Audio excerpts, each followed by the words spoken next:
And ooh, excuse me. Hello, hello, hello, everybody. It's Friday, and hope you're all doing okay. Let's see. Ooh, excuse me. Stomach is not being too happy today. Neither is my head. Come to come to speak of it. Ooh, let me grab my antacid real quick.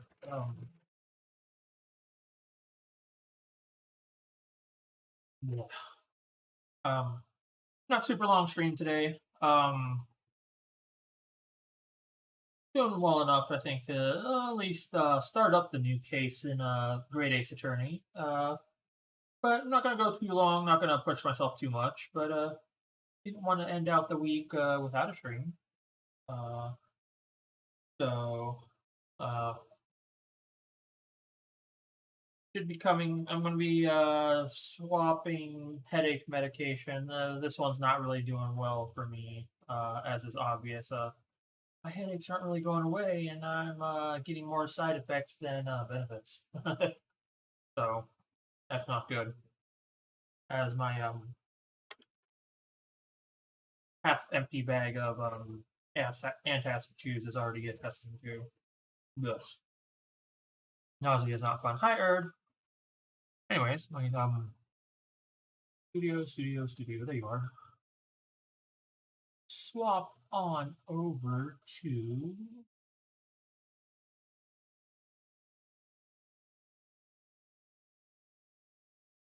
the game screen and get this game going.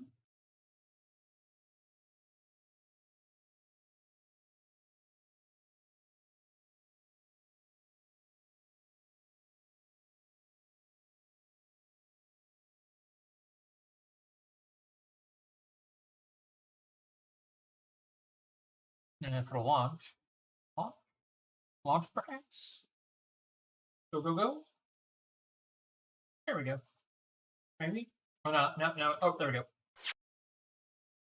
See, I just need to have OBS capture it. And, there we go.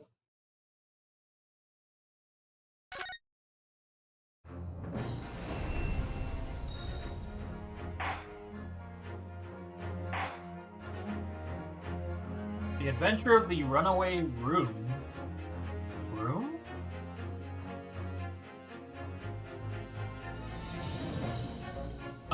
I have many questions already. Oh, here we go.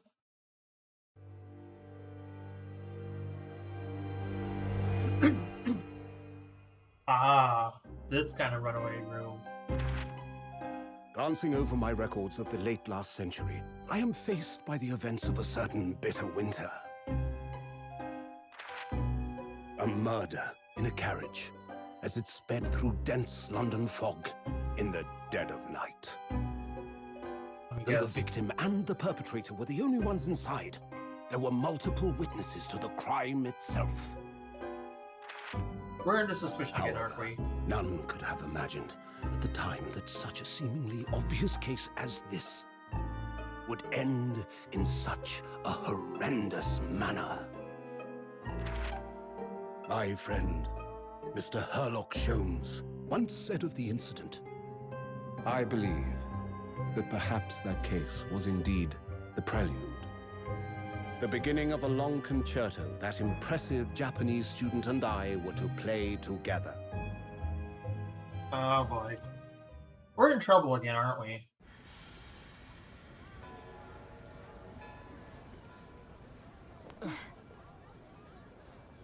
Amazing.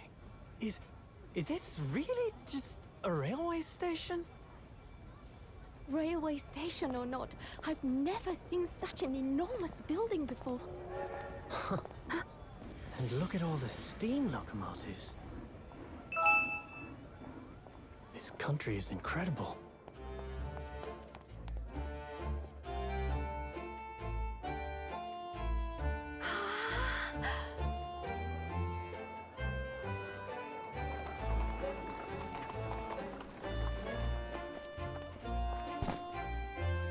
I feel like I'm dreaming. So this is the capital of Great Britain. So, Where to? Oh, hello. Climb aboard. I'll take you wherever you want to go. That's not In that suspicious. case, the Supreme Court in Whitehall, if you wouldn't mind. My pleasure. I don't know, that feels a little suspicious. I suppose you're a visiting student from abroad, eh? Yes. Platform 9 3/4. Thought so. Well then, I hope you enjoy your stay. And welcome to the centre of the world, Great Britain's mighty capital, London.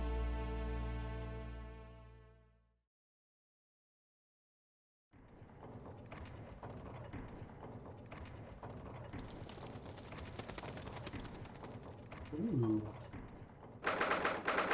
18th of February, 9:21 a.m. The British Supreme Court, Lord Chief Justice's office.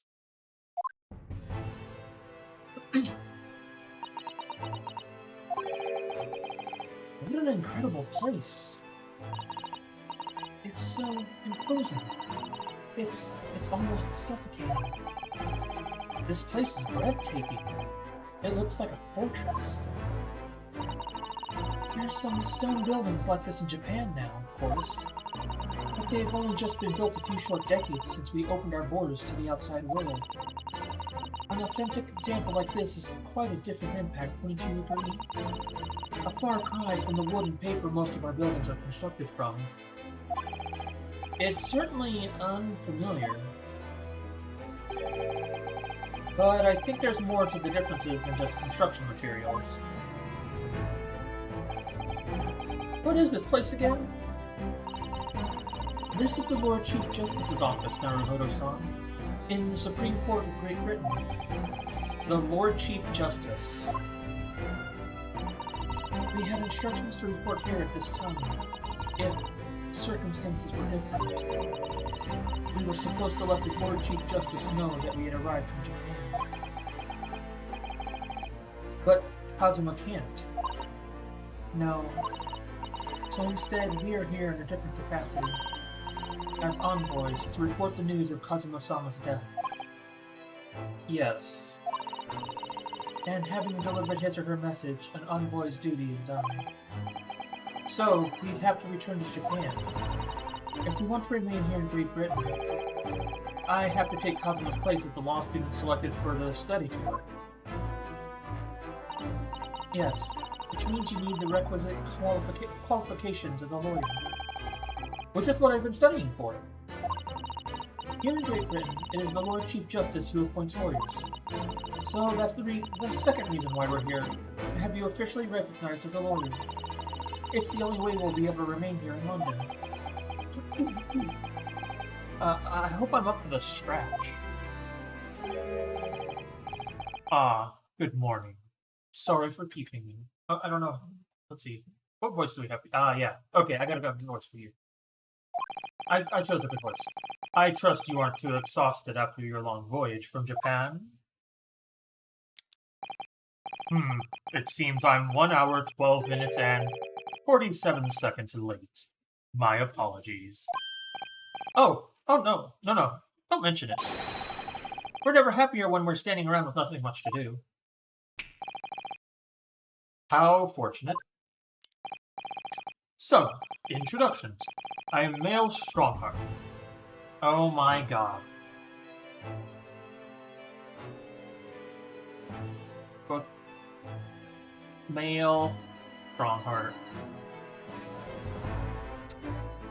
Really? Okay. Lord Chief Justice of the British Empire. And I feel like a little mouse under an elephant's foot. Come on, Mr. Naruhodo, don't be a mouse. Hey, wait a sec. Oh, it's an honor to meet you, Lord Chief Justice Strongheart. I'm Ryunosuke Naruhodo from the Empire of Japan. Well, Mr. Naruhodo, welcome to London, the capital of our glorious British Empire.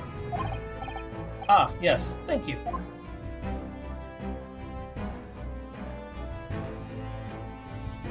We'll converse then. London. So, What are your impressions of our capital so far? How do you like London?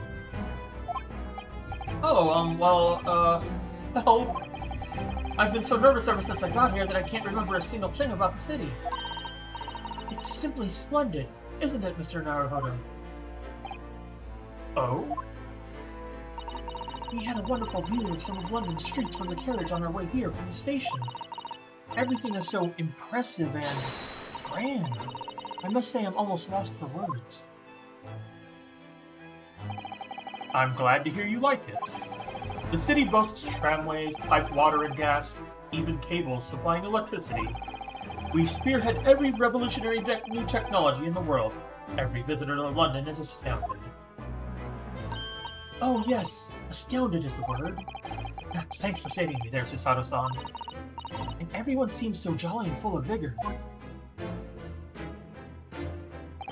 Yes. There's much excitement about the upcoming Great Exhibition we will be hosting here in London. Great Exhibition? Cultural and technological advancements from around the globe are to be exhibited here in our great city. It will be the greatest spectacle of its kind in history, and will make Paris's World Fair look like a toy shop. Gosh, I can hardly imagine how magnificent it's going to be. Great Britain's capital city is nothing but magnificent. London is the center of the modern world. Even if you do say yourself, so yourself. The sun will never set on our great empire. Perhaps it is fate that in these progressive times we welcome visitors from the land of the rising sun. Law student.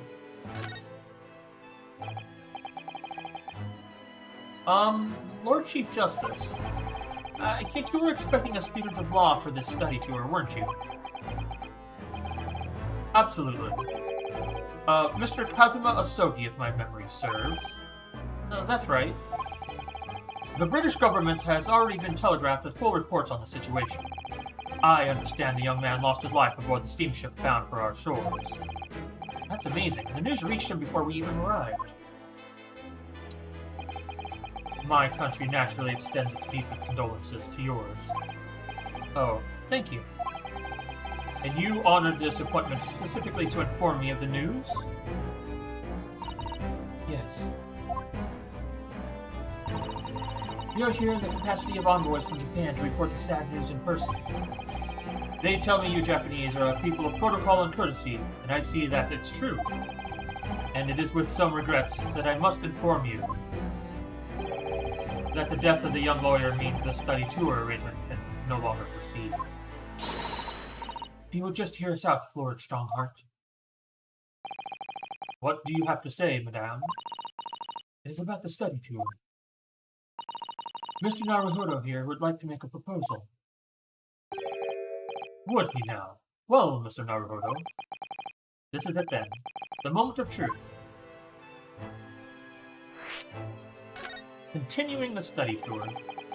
The thing is, Lord Justice, Lord Strongheart, I was wondering if perhaps you would consider allowing the study tour to go ahead? Don't misunderstand me. Britain would ideally like to see the tour go ahead. But without a lawyer from your country, there's nothing to be done. Well, in that case, what if there was someone else? Another lawyer from Japan, I mean. Is there something I don't know? Only a single lawyer was invited to Great Britain from your country. And that was Mr. Asogi. At least, that is what I've been led to understand. Well, the thing is, this really isn't going well at all. I just can't seem to find the right words to say to this man. Mr. Naruhodo, I could ruin things here if I'm not careful. What am I going to say? If there's someone else here from Japan who could be described as a lawyer, it's me. It's me. I can do it. Is that so? I mean, I don't actually have any qualifications and such, but no qualifications, you say, and yet you still claim to be a lawyer. I have acted as a lawyer in court before. Only once, as it happens. and I had Kazuma to help me, and I was the accused. But glossing over the details, I've been spending every spare moment on the journey here to Great Britain study. I've learned all about British law and court proceedings while I was aboard the SS Buria. The voyage from Japan is some 50 days, I believe. Not what you might call a full education. To become a qualified lawyer here in Britain, not only do you need a university degree in law, you must also complete several years of training. I realize it's far too short a period of time, but I can't just go back to Japan. Kazuma, Mr. Asogi's journey had only just begun. Coming here on the study tour was all he thought about. I have to carry on and do everything he planned to do. I know it must sound like I have an overly inflated opinion of myself, but I would do anything to prove that I have what it takes. Any test you care to set me. Just one chance. That's all I'm asking for. Please. 31 seconds. Sorry. Your opening statement there, Mr. Naruhodo. It was 31 seconds long. Not too brief, not too protracted. A perfectly judged appeal, I would say, which is a skill that would stand you in good stead as a lawyer. Oh, thanks. So, you're willing to put those words to trial, are you? Well, I'm all for entertainment. Huh? But let me ask you one thing first, sir. Yes? You say you intend to do everything Mr. Asogi planned to do. Are you firmly set on that path? Well, yes, that's my intention. I see. Am I imagining things? Or did his expression just alter a fraction there all of a sudden?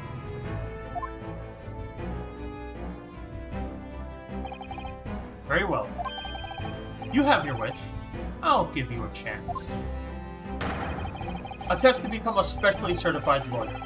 Whether you pass or fail is entirely down to you. Really?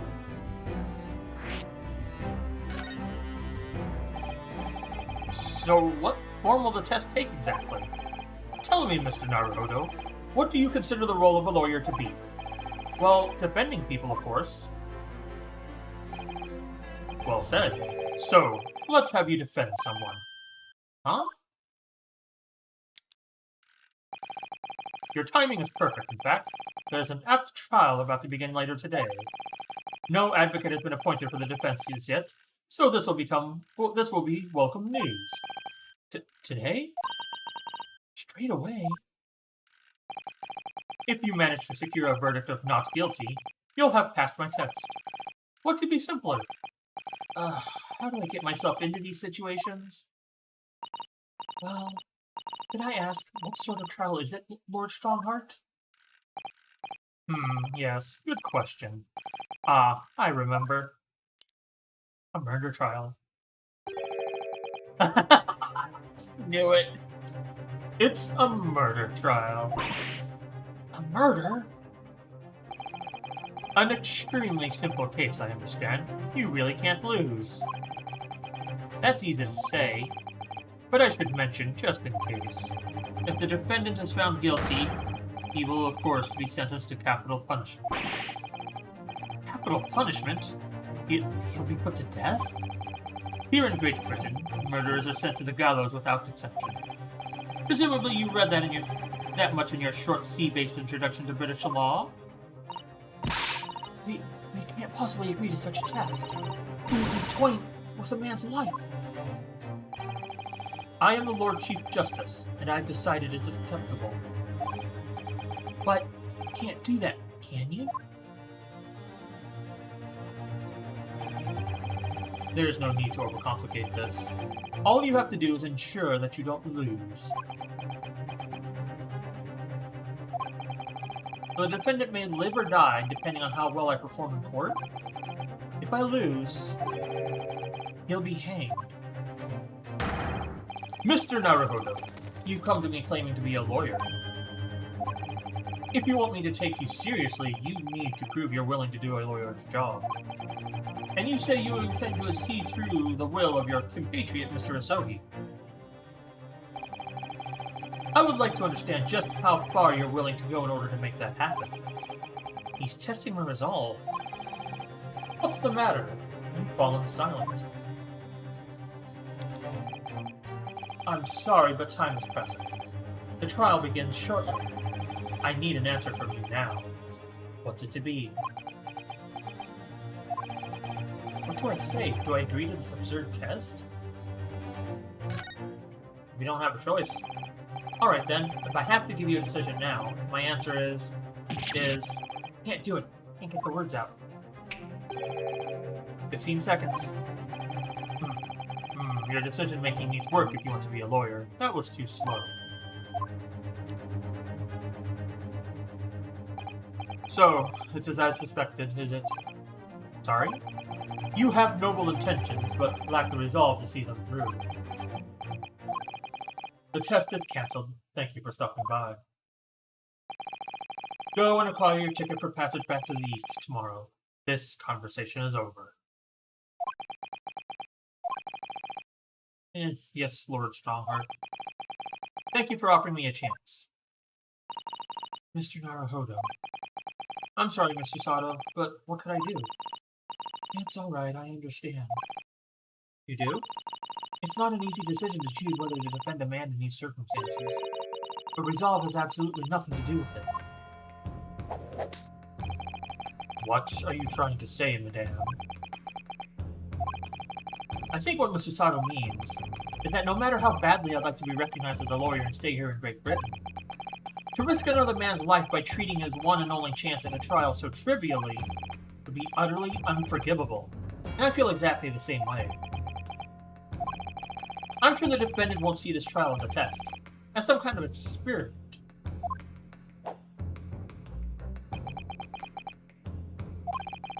A lawyer may fight for his clients in court day after day.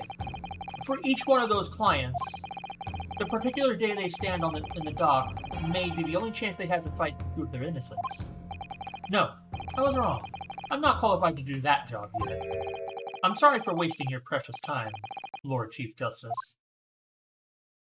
There we go. Wait, Mr. Naruhodo. Oh, was there something else? It's approximately 20 minutes by carriage to the Old Bailey from here.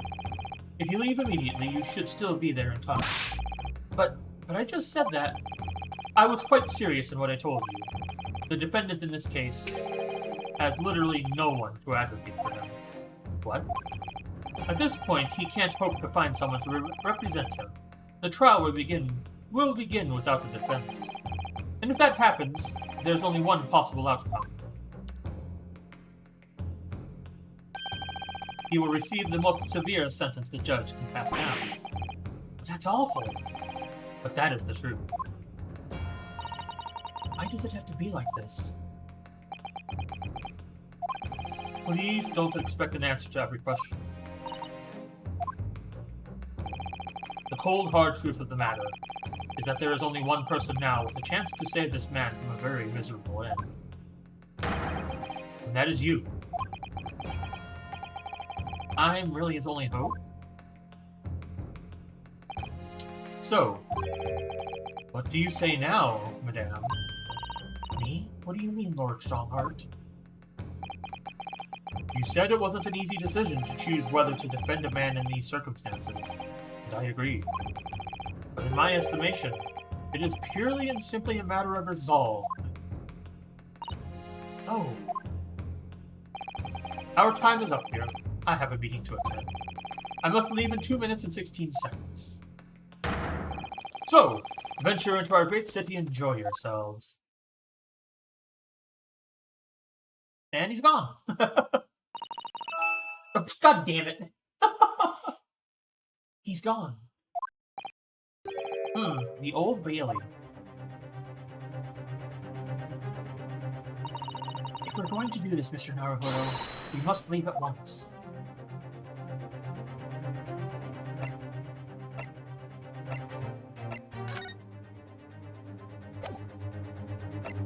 Guess we're going. To the Old Bailey.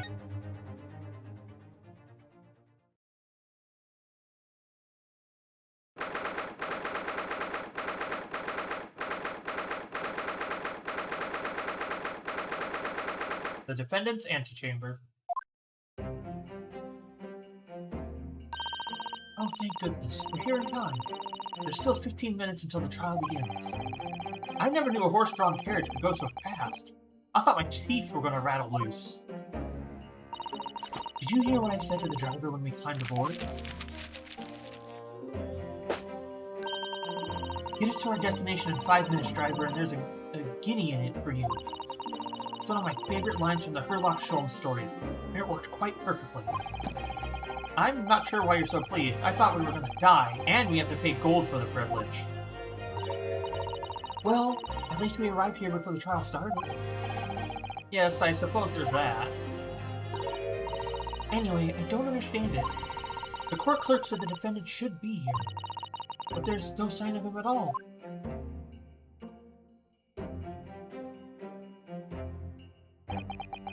So this is the Old Bailey. Even this room for defendants to wait in is grand. Are you alright, Mr. Naruhodo? I'm feeling tense, that's all.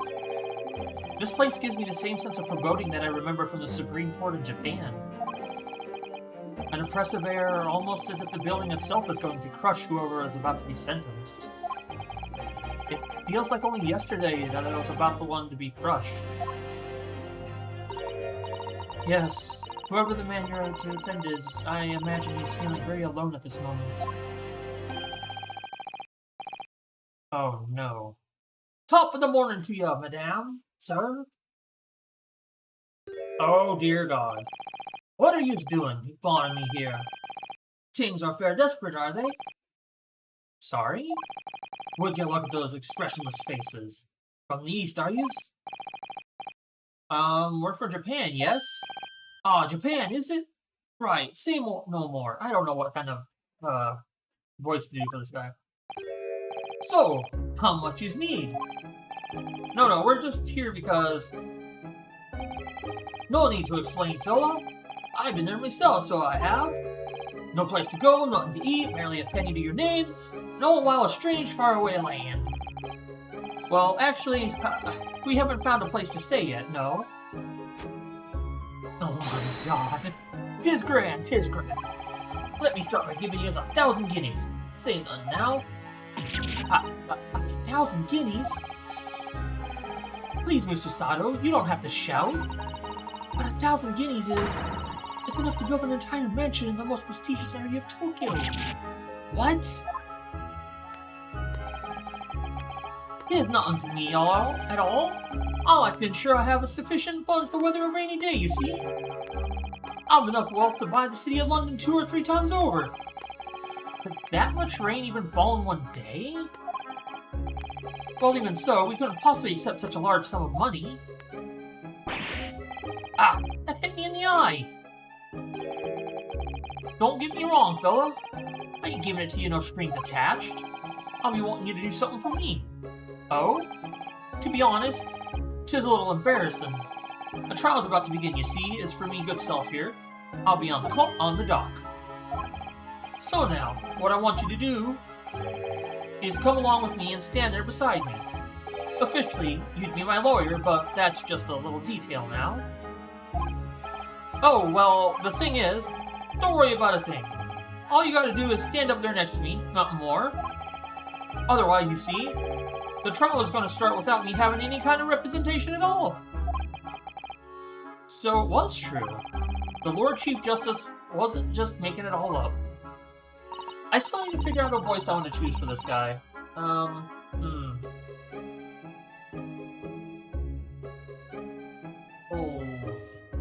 I'm terribly sorry to have to ask, but does that mean you're the defendant in this trial?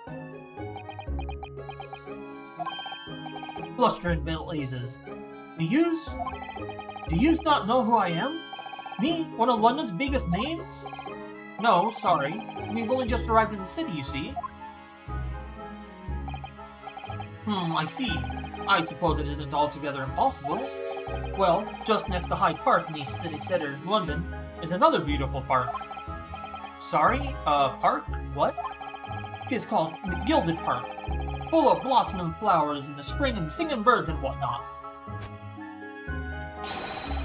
I donated it to the city, so I did. An entire park? In central London? A city of smiles. That's my vision for London. There's nothing Magnus McGilded wouldn't do for the city and its queer old people. That's amazing. I mean, really extraordinary. But now they all say I'm a good-for-nothing criminal. Me, Magnus McGilded. Oh my god. What's the matter with the London police, I ask you? Ha.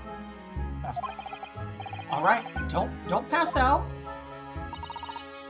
Mr. Naruhodo, perhaps now would be a good time to introduce ourselves while the gentleman catches his breath. Good idea.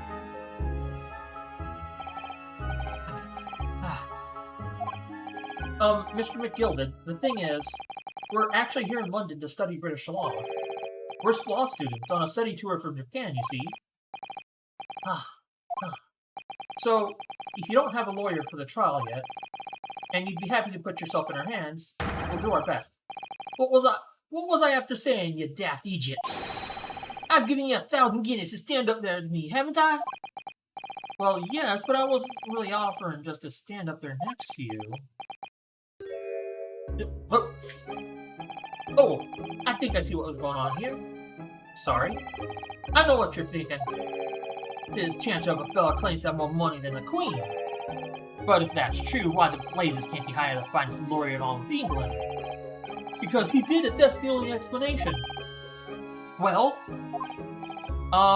Well, not at all. Although, it is a little strange, to be honest. Why you don't have a lawyer, I mean. That would be the fault of the Reaper. Sorry? Did he just say Reaper? Reaper of the Grim Reaper of the Bailey, Lord Barak von Zakes. He's the prosecutor. The prosecutor is the Grim Reaper? When Van Zakes stands for the prosecution, they call the accused his sacrificial lambs. And to this day, in every single trial in which he's been the prosecutor, the accused has been damned. What? So it's reached the desperate situation where there's no one willing to stand in defense against the fellow at all. You could say he's a living legend of the Old Bailey. Goodness, Lord Barak von Zakes. He must be an exceptionally talented prosecutor then. Talented isn't the word you're looking for, madame. It's cursed. Cursed? What on earth? Defendant is summoned, and his counsel. Please make your way to the courtroom. The trial is about to begin. His counsel, that would be me. Oh, it's time. Well then, fella, don't let me down. And I don't know anything about the case. You haven't told me what happened. Until you showed your face here, I'd made up my mind, so I had. Sorry? I decided I'd have to defend myself in there. How would that have worked? But then you made an appearance, a student of law, wouldn't you know? 'Tis no accident, I can assure you of that. 'Tis fate. So don't get cold feet now, please. Good lord. I think I'm at the point where I'd rather us have been accused. At least we know what the hell's going on. I literally know nothing about the case or about this man who stands accused.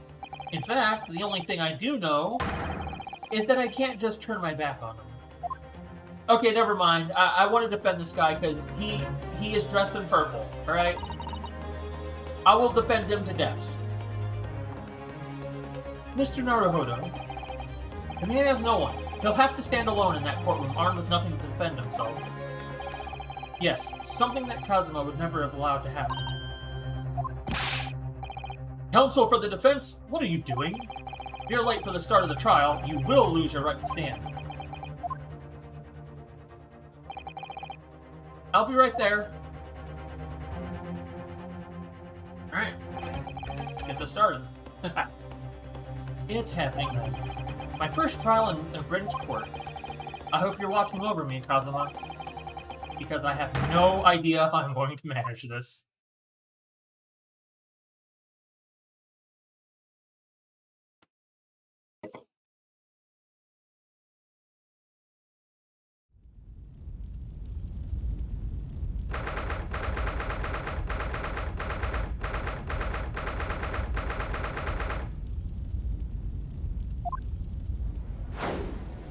Oh.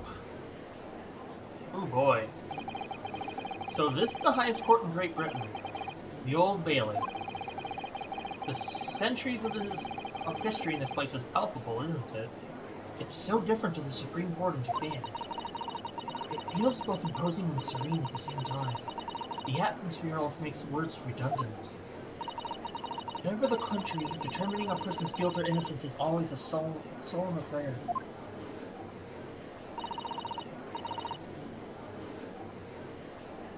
Ooh, who is this back here?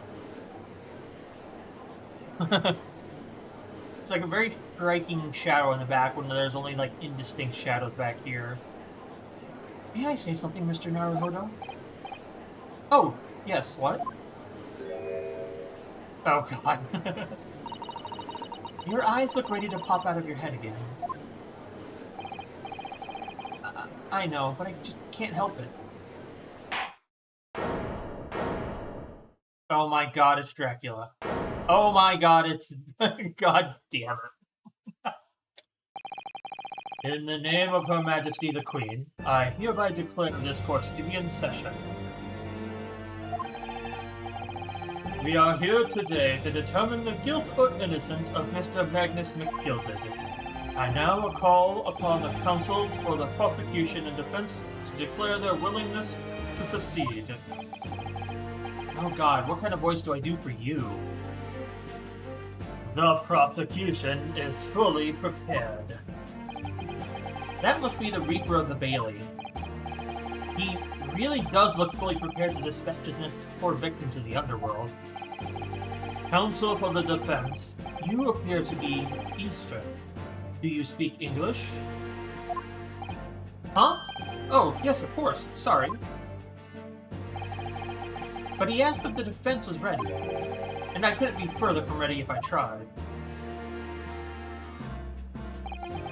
Those eyes please me, Nipponese. They shroud your fear, your doubt, your trepidation. They run wild, clinging to some phantom notion of courage. The quintessential look of a sacrificial lamb. Ugh, a cold shiver just ran down my spine all the way to the tips of my toes. Now, Mr. McGilded... Yeah, I've already forgotten my voice for... Yes, my lord? You stand accused of murder, a capital offense. You could be sent to the gallows and found guilty. Are you quite sure you wish to entrust your defense to this... foreigner? As I've already said, my lord, 'tis a grand thing to give opportunities to the young, even if this fellow is a student from some little island off in the Far East. Is it not the British way to ignore the dangers to yourself and give to the less fortunate a fair chance? I'd like to think of the acts of chivalry to the Great British Empire proud. Listen to Mr. McGilded. What a fine gentleman London has in him. Did you hear that he donated £5,000 to the government the other day? Mother, please may we go and play in Gilded Park? It seems as though everyone in the public gallery is firmly behind Mr. McGilded. That's definitely welcome news, and he certainly has a way with words. I'm surprised he couldn't convince anyone to defend him. Eloquently put, Mr. McGilded. Most laudable sentiments. Now, ladies and gentlemen of the jury, I'm sure I need hardly remind you that you 6 members of the public have been selected for your impartiality. Why do you have a knife there, dude? What the fuck? Okay, you're just knitting there. You're an nice old granny. You're just flipping a fucking knife over here. What the fuck? We got a maid over here. We got a Money McRichbags looking dude here. I don't know what you two are. But are you ready to proceed? Oh god, there's too many voices. I'm not going to be able to keep up with them. This is quite a jury, yeah.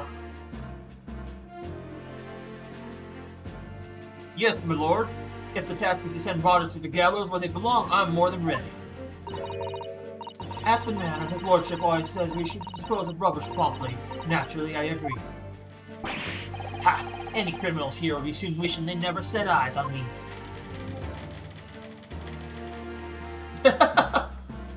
Just no answers from the rest of them. I feel a chill. Oh, don't mind me, my dears. I'll just be getting on with my knitting. Must finish these mitts for my grandson. Ah, Mr. Naruto, these people are... The jury, yes. That's something we don't have in Japan yet. That's right, I only ever read about it. But here in Great Britain, the court's final verdict depends on the opinions of these six jurors. The judge passes sentence according to the law, but the jurors determine guilt based on common sense. So the defendant is ultimately judged from two completely different points of view. But how exactly do the jurors give their verdict? That I don't know, but I'm sure it will become clear as the trial progresses. Yes. Prosecutor Van Zeitz. My lord. It's been a number of years since we've seen you here in the courtroom. I thought you renounced your fame. I'm known as the Reaper of the Bailey, my lord. Infamy rather than fame, I would say. But yes, 5 years have passed since I last spread my wings in this capacity. So, what brings you back? Is there some change of circumstance which the court should be aware of?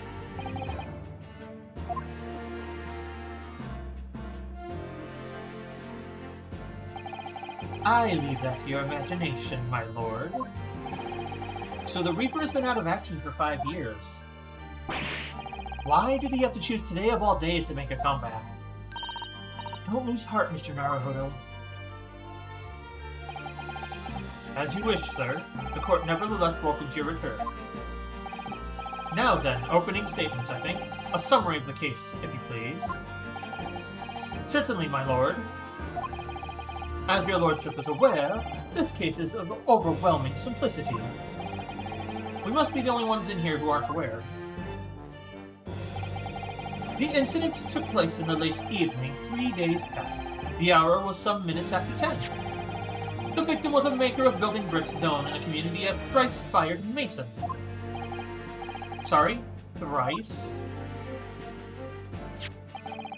He was a very accomplished craftsman. The bricks he fired were said to be almost indestructible.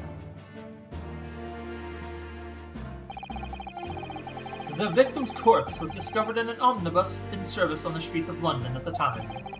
A dagger that had been thrust into the victim's abdomen is believed to be the ultimate cause of death. Here's the autopsy report from the investigating medical officer at Scotland Yard. Thank you, counsel. I shall accept that and may photograph as evidence.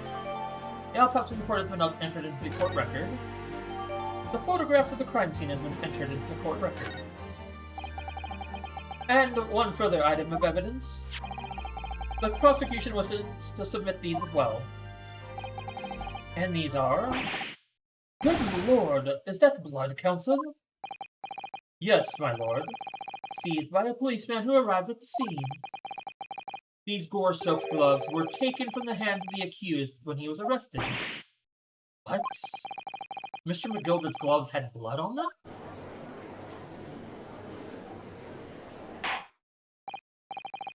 Yes, I will accept these as evidence as well. The defendant's leather gloves have been entered into the court records.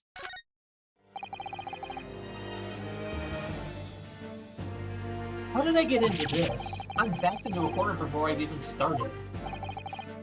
Continuing. According to the driver of the omnibus, there were only 2 passengers traveling inside his vehicle at the time. Only 2? Obviously, one of those passengers was the deceased brickmaker, Mr. Mason. The other was the accused, Miss Magnus McGilded. Well, rather damning circumstances to say the least. Defendant, what say you? Well, of course, I have no recollection of such a thing. Mr. McGilded. To be sure, I rode the omnibus that evening. But whenever I'm in a carriage, I'm taken with a fierce tidiness and I always succumb to it. Are you claiming to have been asleep? 'Tis the motion of the carriage, my lord. Little so as it is. When I opened my eyes again, 'twas a desperate sight before me. The body of a man I'd never laid eyes on before in my life. Now I ask you, what good-hearted soul wouldn't rush to help a fellow bleeding from the stomach? I wasn't about to start worrying about the gloves now, was I? You should have to give the man a hand. So the blood got onto the gloves then after the man had been killed. Unfortunately, that statement of the driver is the only beginning. What? That's not all of it? There were multiple witnesses to the precise moment at which the brickmaker was fatally stabbed. Ah, interesting. Order! Order! Order! When the killing took place, only the victim and the accused were inside the carriage, and there were witnesses to the crime. This is not just a case of compelling evidence. It's the nail in the coffin for the accused.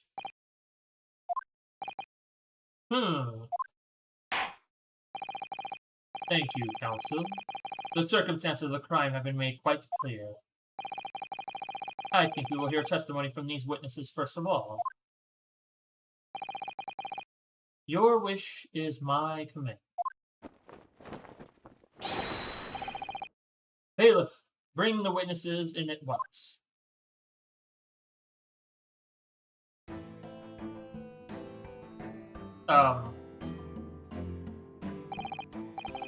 Witnesses, your names and occupations. Beppo. My name is, well, everyone calls me Beppo.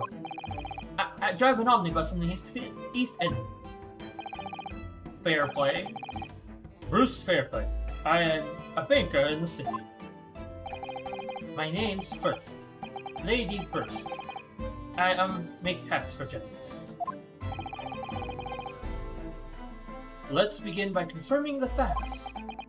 3 days ago, at a short time after 10 o'clock in the evening, all of you present in the stand were in an omnibus witness to the aforementioned incident. Is that correct? Yes, sir. Quite right.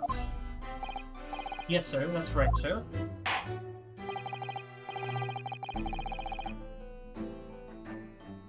Very well then, let's proceed with your formal testimonies, please. Each of you will tell the court precisely what you saw.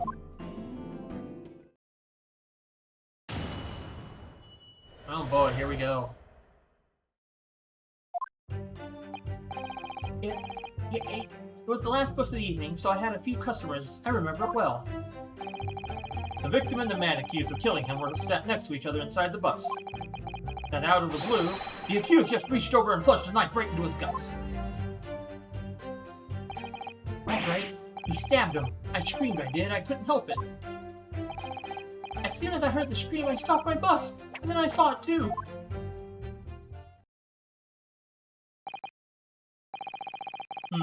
Unambiguous testimony, I must say.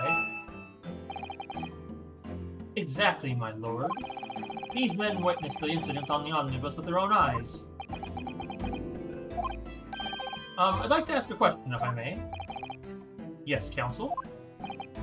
Well, this testimony makes absolutely no sense to me whatsoever. Why not? Well, The incident took place inside a moving carriage, did it? Didn't it? As has been clearly stated from the outset, yes. Well, in that case, how could those two witnesses possibly have seen what happened? There's no way they could have seen the inside of the moving carriage.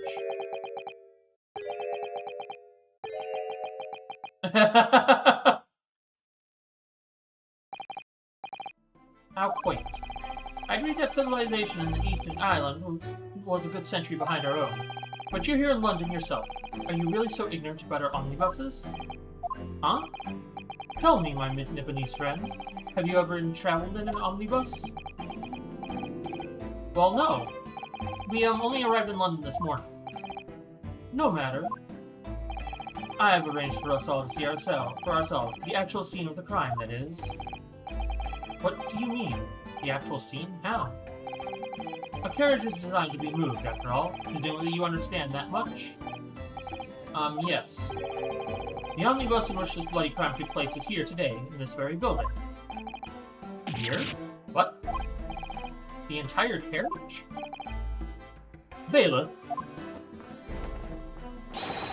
bring forth the stricken omnibus.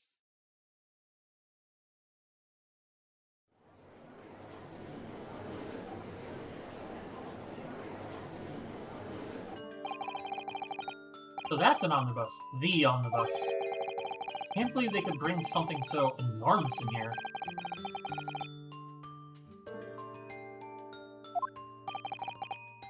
As you can see, the omnibus is pulled by 2 horses and can carry up to 8 passengers.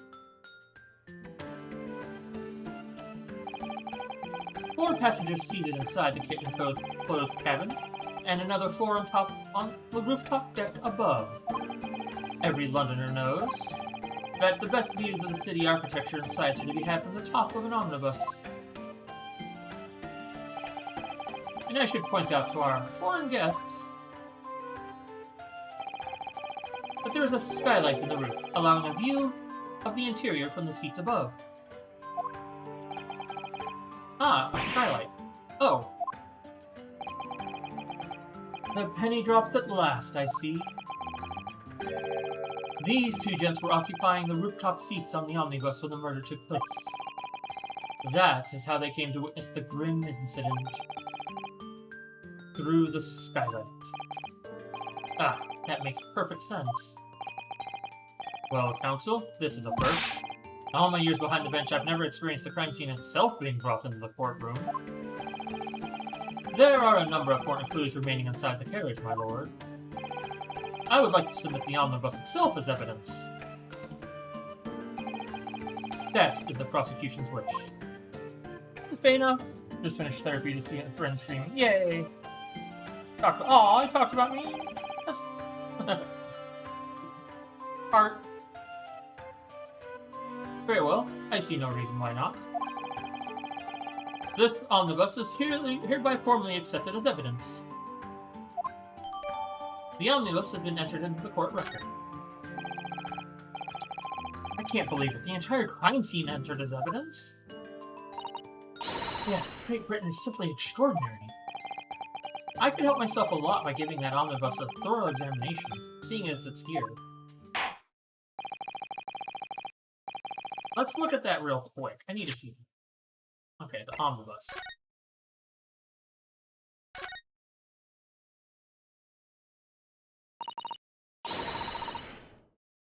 Well, let's open the door and go inside, shall we? Don't worry, it's about new friends and some good news that I'm now talking with you two in. Yay! Awesome. Good to hear. The scene of a murder. It's horrible.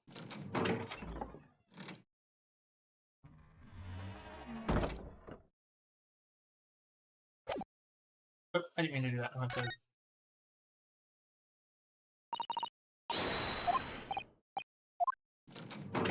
Didn't mean to right click, that goes back. I meant to left click and go like this. And to look at the skylight first. It's quite a large skylight, isn't it? Yes, quite large enough to afford a good view into the cabin from the roof deck. And there doesn't appear to be a handle or catch of any description. So I suppose it can't be opened from the inside of the cabin, at least.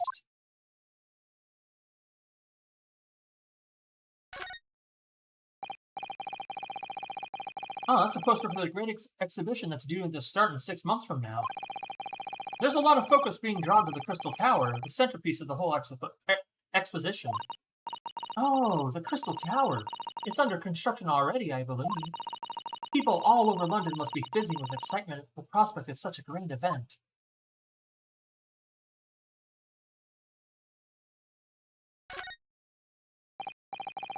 Ah, that's a poster for the Great Exhibition that's due to start. Oh, the same thing.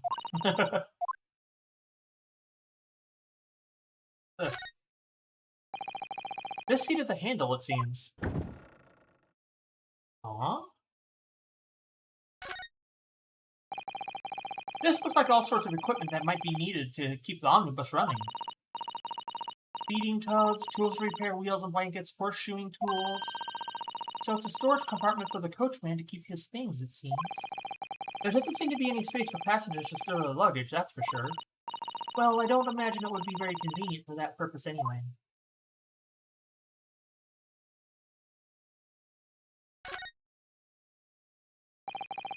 That's blood that's soaked into the seat. The victim's, obviously. Yes, and that seat would be clearly visible from the roof deck. Would you really stab someone in full view of the other passengers like that, I wonder? Well, it was after dark, and there was a lamp on in here, so perhaps the culprit couldn't see anything outside through the skylight. Whichever way you look at it, it doesn't seem like it was a planned attack.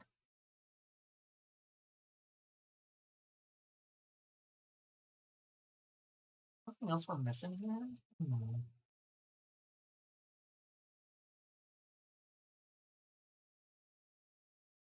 Dang. Okay, go back. We're going to go up to top.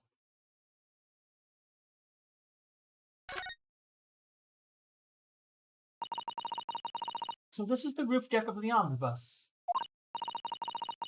Well, you must have a wonderful view of the London streets from up here. So people sit all the way up here on better winter nights with the cold air rushing past them? And they have to pay money to do so? Can't imagine how cold it must feel. That just made me think of something horrible. Can you imagine being dragged around the city in the freezing cold as a punishment? Perhaps that is the real price you pay to stay out late.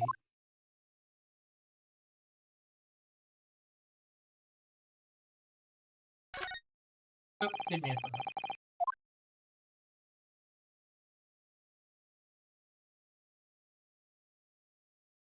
that. That's amazing. The Phoenix Wright Omnibus. Nice Easter egg. Nice little Easter egg. I love it.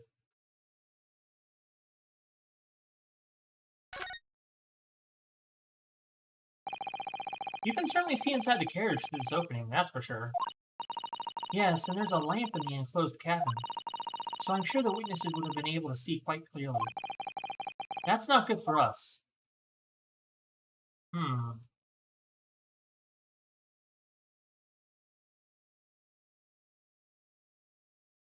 Is there anything we're missing? I don't think so. Let's take one more glance inside, just in case. Just in case. I don't think we're missing anything, but...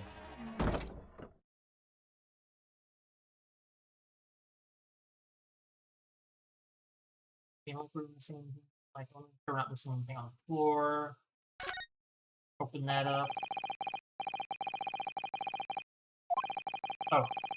And only just wide enough for two gentlemen to sit side by side, really. Of course, an English gentlewoman would be dressed in such finery. It would be quite impossible for her to climb up to the roof deck, so she would have to be seated in here. A woman in a kimono would have the same problem. Women's clothes are very impractical, aren't they? Now, I wanted to pull this. See, it doesn't handle seams. Pull, yep. See if you need to be a specific angle. No, okay. Anything on the windowsill we're missing? Handprint.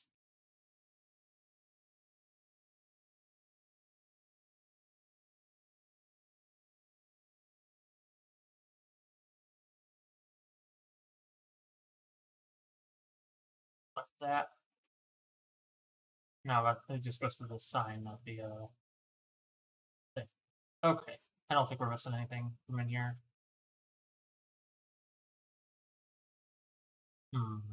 Alright. Back out.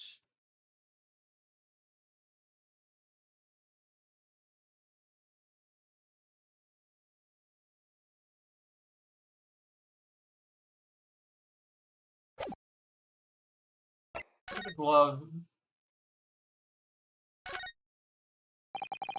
This is definitely blood, isn't it? Not the most pleasant sight to be confronted with on our first day in London. Well, nothing will come of grumbling now. No. By the way, is Mr. McGilded right-handed? Yes, I believe so. He was toying with a coin in his right hand a little earlier. Ah, pity. Well, he'd been left-handed. I think blood in either glove would be fairly incriminating, really.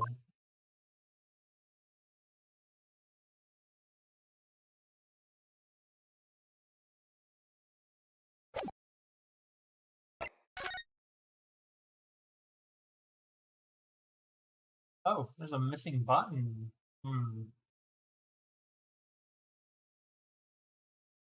We didn't see that anywhere in the cabin. Let's see, thrice fired mason.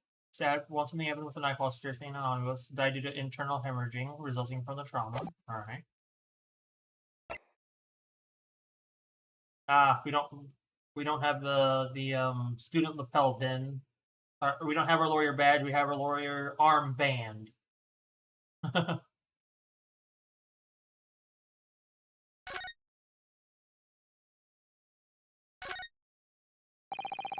These are the scales of justice. They're a symbol of the defense, aren't they? Yes, that's right. The scales are a symbol of fairness to show that all are treated equally in the eyes of the law.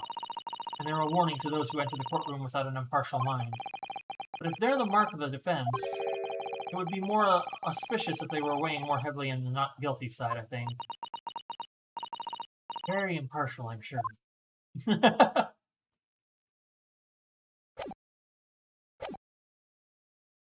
Let us continue with proceedings, then. Your cross-examination, counsel. Pray, don't expect this Nipponese to stray to understand the intricacies of a British court's cross-examination rights.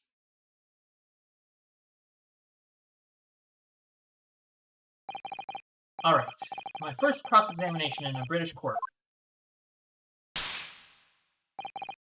Focus, Ryunosuke. Focus.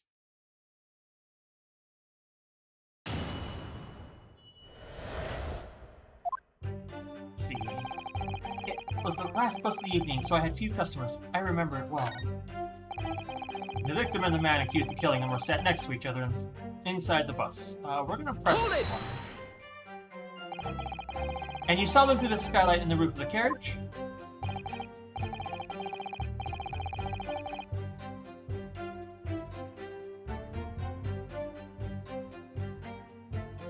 That's right. When you set up on the top deck, the window's right there at your feet.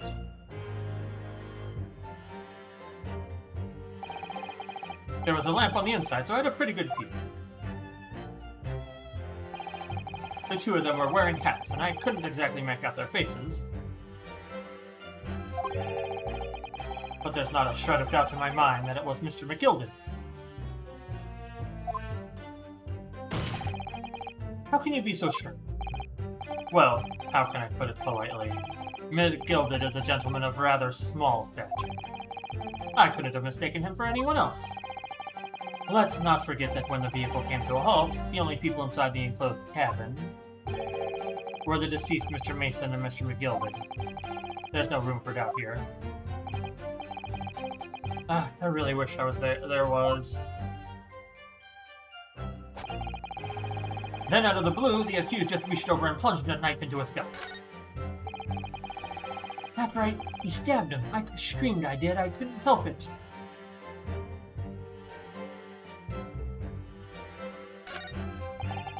As soon as I heard the scream, I stopped my bus, and then I saw it, too. Alright. Alright, so when it happened, the only two people in the enclosed cabin area were the victim and the defendant. And so help me, 3 whole people witnessed the man I'm trying to defend do the deed. I don't like to be pessimistic, but we do seem to be in a rather difficult situation. What am I supposed to think here? Is Mr. Gilded really innocent? Or could it be... Before we jump to conclusions, our first task should be to gather information. We need to understand the case much better than we do at the moment. Yes, you're absolutely right. Let's listen to his witness statements again, a little more carefully this time. Last this evening, so I had a few customers. I remember it well. Hold it! Yes, I think it was sometime after 10, wasn't it? The so cold, it was freezing, in fact. It was that, right, sir? Yes, it's ever so cold it was, sir. Freezing, in fact. And you had 4 passengers on board at the time. Is that correct? Yes, that's sir. Right, sir. Not all traveling at the same parts of the bus, sir. Of course, no, sir. And there were no other passengers when the incident took place? No one alighted, for example? You're quite right with that, sir. No other passengers like that. No, none. So nobody fled the scene of the crime, then? I have to say, the boss insists on running, he does, every evening, the last bus of the day. But I do wonder sometimes if it's altogether worthwhile. Yes, sorry to say. What do you mean by that? Well, with it being so cold and everything, and only making 20 pence on the run, you see. Yes, I spend that much at the pub on the way home, just trying to warm up again. Aww. The victim and the man accused of killing him were sat next to each other inside the bus. And out of the blue, the accused just reached over and plunged a knife right into his guts. Hold it! You actually saw the exact moment it happened? Didn't already testify to that? Our fair, dinkin', hard-working city banker's not considered trustworthy these days. I mean, well, anyways. Oh, no. I didn't mean that. This is no good. I've really got his back up. Perhaps you could just tell us what you saw in a little more detail, if that's... My lord. Juror number 3. What's the meaning of this? My mind is made up, my lord. Completely and utterly made up. Made up about what? I don't like the stinking rich. Never have. They're always up to something or other that they should be. Every one of them. And that little leprechaun of a man is no exception. Well, he can't fool me.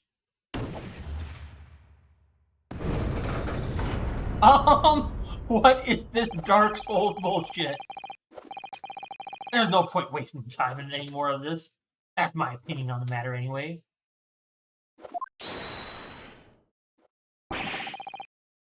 That is precisely what I was about to say. As the foreman of the jury, it's my duty to set a good example to my fellow jurors.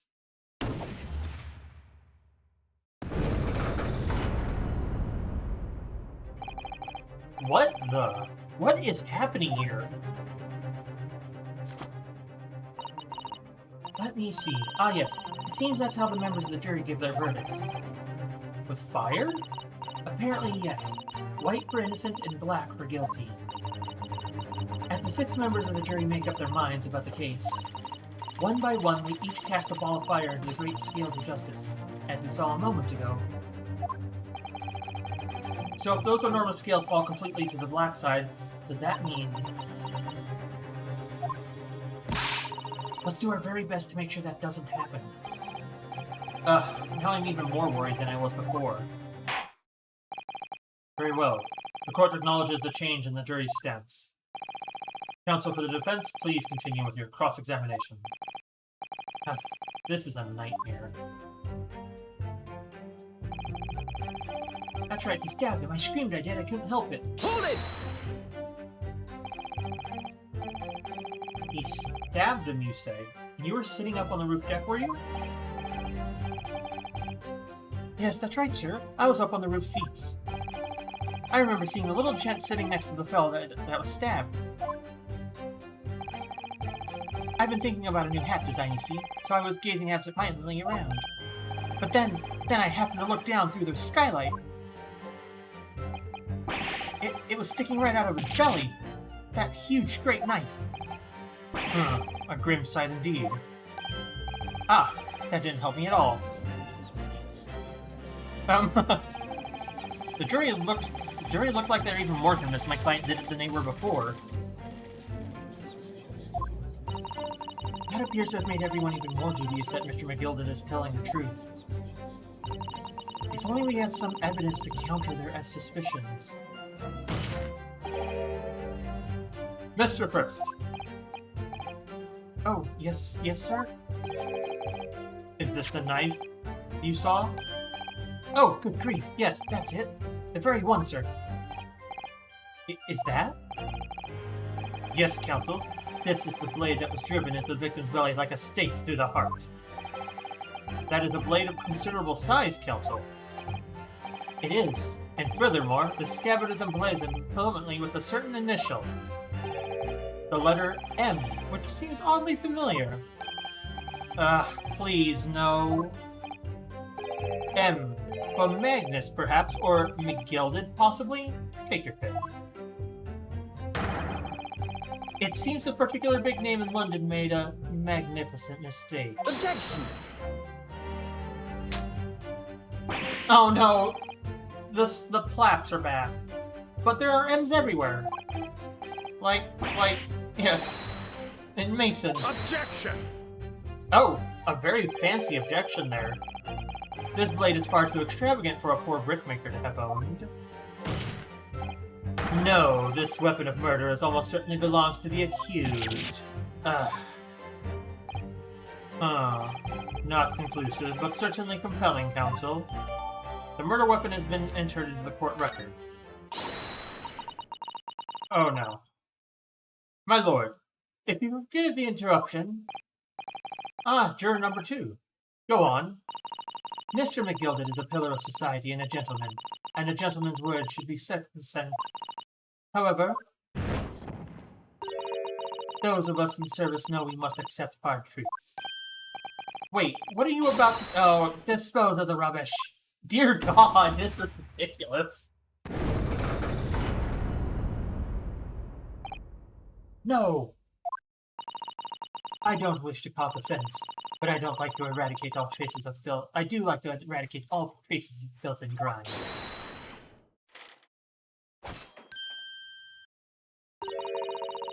I have painstakingly typed every word uttered here today and cross-referenced all the facts. As such, I am now in position to draw the only logical conclusion.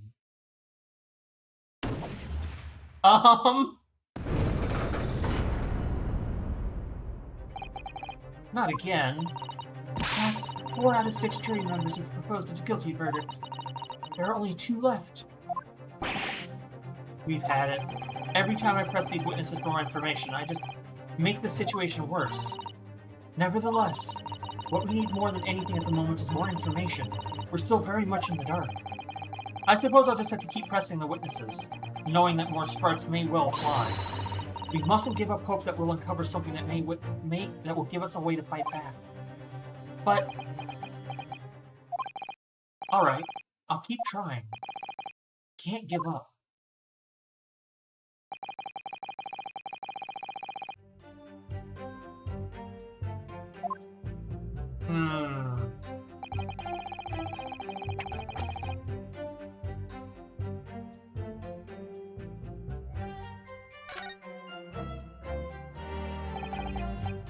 I have knowledge.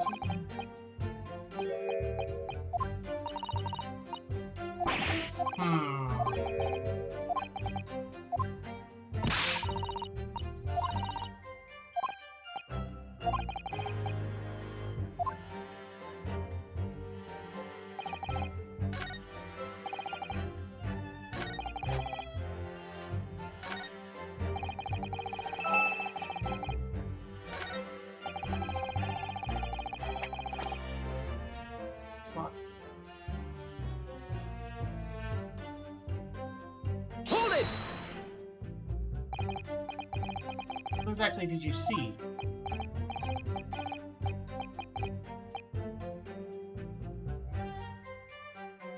Oh, officer, that would be the passenger, sir. Yes, collapsed on the floor he was.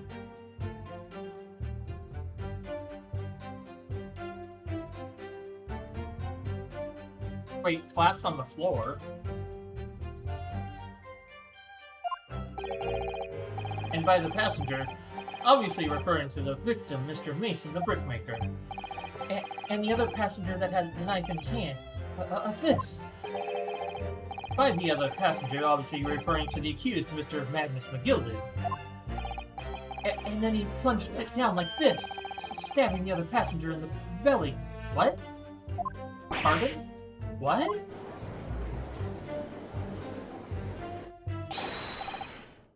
Oh no. My lord, I wish to speak. Yes, juror number 5? Do I take it that you, too, as the master of the London... Can't wait to scream again. Oh, you got this, Gagan. The idea of a murder being committed in one of the city carriages is utterly aberrant to me. It wouldn't be right to make a decision before hearing all the facts, though, I said to myself. But I've heard enough now. The horse has bolted, as they say. No, please, just keep an open mind a little while. Get up now, Silver Blaze, the finish is in sight.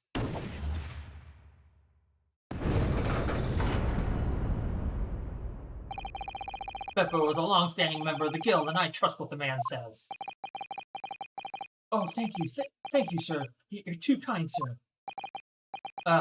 This is too unkind, sir.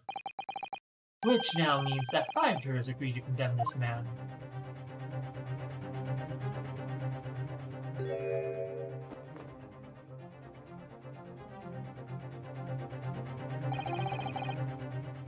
Madame Juror number 6. Yes, dear? What can I do for you? You have heard the testimonies of the witnesses in the stand. Oh yes, certainly have. Still got my hearing, you know. Then, pray tell, why are you yet to pronounce your leaning?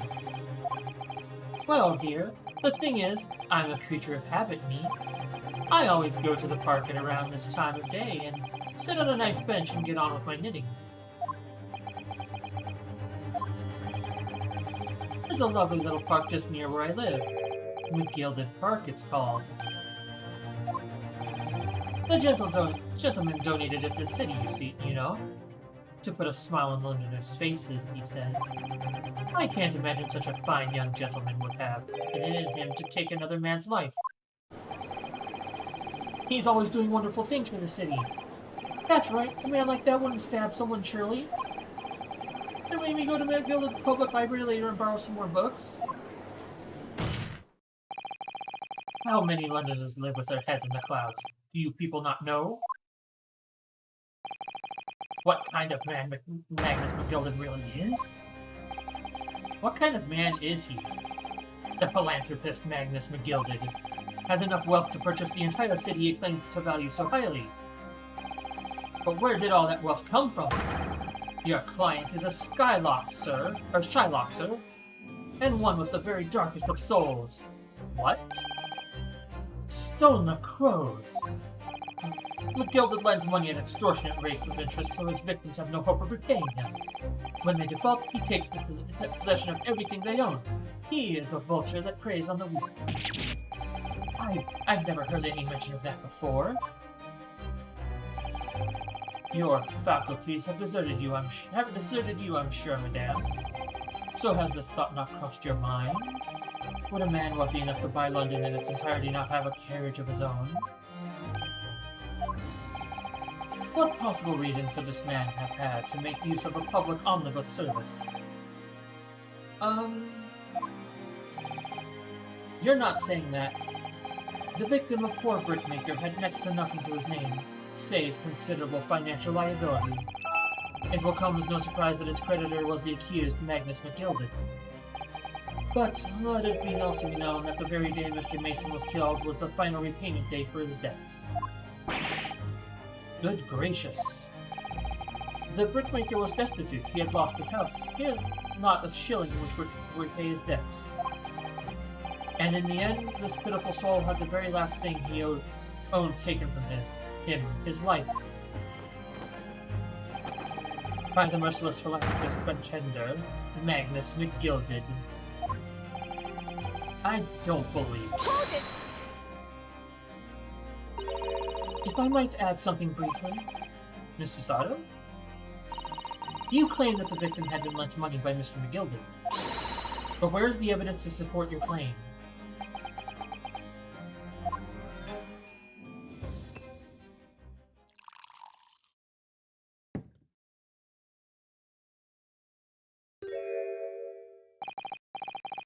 Pray, forgive the discourtesy of filling my hallowed chalice in a court of law. Aha! There it is. Lord Van Zeek's hallowed chalice. How can this be considered acceptable? But I find myself in an unexpectedly good humor. I had heard ladies from the Far East could show great courage, but I didn't expect to experience it myself. Ah! As a judicial assistant of defense, I am simply doing my job. What a pity that your display of courage is in vain. This is the debtor's ledger, which details all monies loaned by the accused. You will find the victim's name clearly recorded inside. Oh. Allow me to present this ledger as evidence. And pray forgive the discourtesy of raising my chalice in a toast to the enigmatic East at the same time. A marvelous toast, Counsel. I will gladly accept this new evidence. Debtor's ledger has been entered into the court record. Ah, yes, 20 guineas. The victim owed a considerable sum. Alright, let's look at this real quick.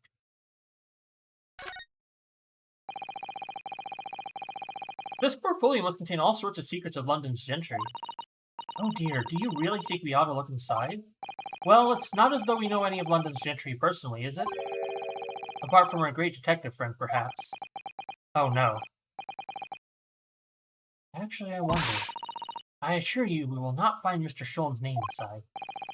Well, let's see what we find.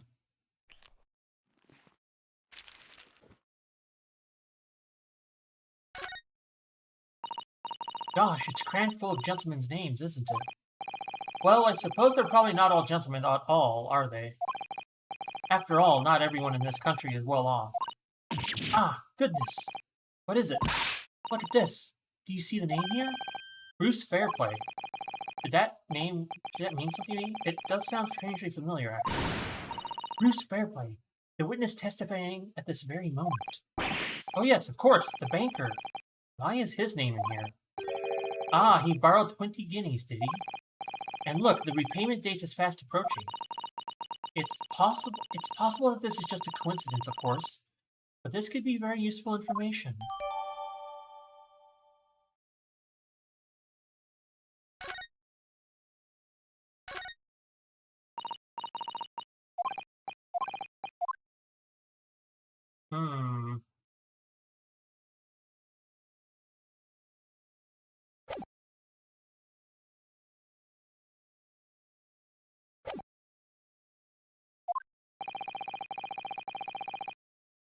And the accused is made quite certain he had ample recompense. Well, it would seem I've had the wool pulled over my eyes. Uh-oh. Regrettably, madame, that is the modus operandi of the accused. And it's such a pretty little park, too. What a scoundrel. Uh-oh.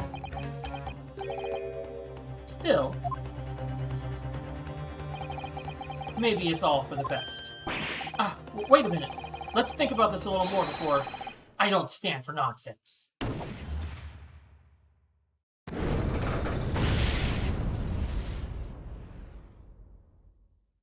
It's so bad I can barely watch the stream. Aww.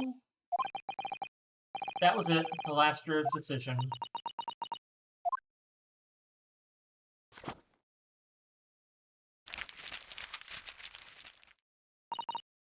Ah, according to the Encyclopedia of British Law, when all members of the jury have concluded that the defendant is guilty, court proceedings are suspended, and the presiding judge will deliver the final verdict and sentence.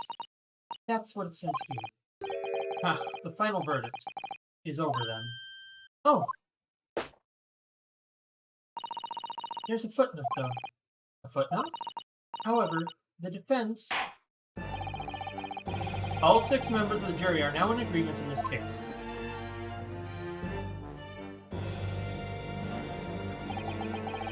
Allow me to convey my respect for your swift and righteous decision. According to the laws of the country, I will now conclude the trial. And she just flipped through the entire encyclopedia of English law. I trust there are no objections? Miss Susato, just tell me one thing. Oh, yes? You were in the middle of saying something before. The footnote in your Encyclopedia of British Law. However, the defense... What did it say next? Oh, yes. Of course. One moment. When all members of the jury have concluded that the defendant is guilty, court proceedings are suspended and the presiding judge will deliver a final verdict and sentence. Footnote says, however, the defense has the right to demand a summation examination of the jurors at this point.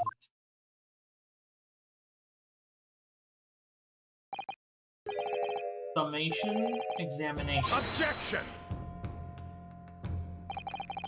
A summation examination? From which century has that tome you have there been resurrected? Ah, judging from the binding, I would say that book is at least 50 years old. Any modern text on British law wouldn't even give such an antiquated procedure a mention. It's a relic, long forgotten and certainly no longer practiced. So you're out of luck. Oh. What even is it, Miss Susato? This so-called summation examination. Oh, one moment, and I'll read about it. You would demand the right to a procedure before you even understand what it entails? Huh, typical Nipponese. Alright, Mr. Naruhodo, I think I understand. It seems that under this procedure, we would be able to appeal to the members of the jury. To do what, exactly? Appeal to them to change their leaning and reverse their decision. And it says here that, if successful, the proceedings of the trial must be resumed. Make them reverse their decisions. Yes, in times gone by, the barristers would use a summation examination to attempt to influence the jury's decision. That procedure became something of a formality with no practical benefit, really, so it rather fell out of use. I wonder why. Because it was devoid of purpose. Changing just one member of the jury's mind would be hard enough, let alone several. No self-respecting defense barrister would even assert his right to try this in this day and age. Still, I don't see any mention of the procedure actually being formally revoked. What are you suggesting?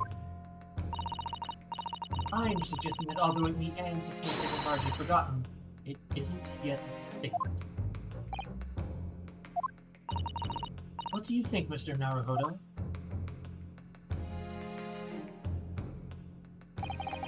A summation examination, our last possible option. Do we assert our right to carry it out or admit defeat? We're asserting our right, man. The defense wishes to assert its right to a summation examination, my lord. Objection! London is the capital city of the most powerful nation on earth. We have a duty to the world to exemplify the very highest standards of judicial procedure. Summation examinations are an embarrassment that should remain buried. Objection! But if it is our right, it's our right. I believe it could prove vital in this trial. The defense's petition is perfectly valid. The court will proceed with the summation examination. This is madness. Foreman, are you and the remainder of the jury ready? And... well, I'm not, there was no mention of this in the letter I received, you see, so... all members of the jury will be asked to explain on what grounds they have reached a decision. On what grounds?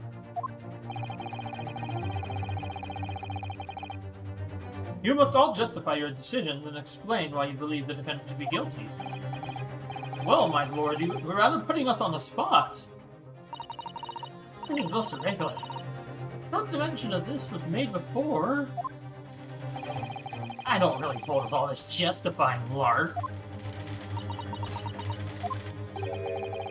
That seems to have thrown the jurors off. It seems none of them have experienced this before. Alright then. The Summation Examination.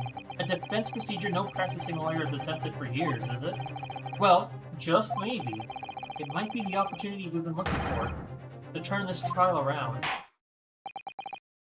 So be it then, ladies and gentlemen of the jury. The court hereby calls upon you to state the grounds on which you find the defendant, Magnus McGilded, guilty of this most serious crime. And that, right here, is the perfect point for us to stop. And save. Ooh, yeah, because my stomach is starting to... Ugh. Saving? Alright. Ooh, yeah, stomach is not happy. Yeah. Alright, I'm gonna wrap up here. Such a strange legal system that doesn't really work. It's so weird. Okay, I'm gonna hit exit here. Let's see. I'll pop this over here. Alright. Thank you, everybody, for tuning in and hanging out while we continued on in the started up the third case in the Great Ace Attorney Chronicles. Should be back next week, Monday, Wednesday, and Friday, normal times, 2 p.m. Central. Hopefully we'll start going a bit longer as I wean myself off of the current headache medicine and eventually start getting on my new headache medicine. That will hopefully work better. Also, Thursdays should be normal on schedule for a while again. We will continue in Great Ace Attorney. We'll be doing some Starbase and maybe something else new. I don't know. We'll see.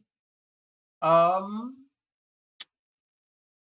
just gonna send y'all off. I hope you all have a wonderful day and a wonderful weekend. I'm gonna head off and cool off because it is really, really muggy and warm today, and I need to cool down. You all take care now, and I will see you all when I see you. Bye now. Bye bye bye bye.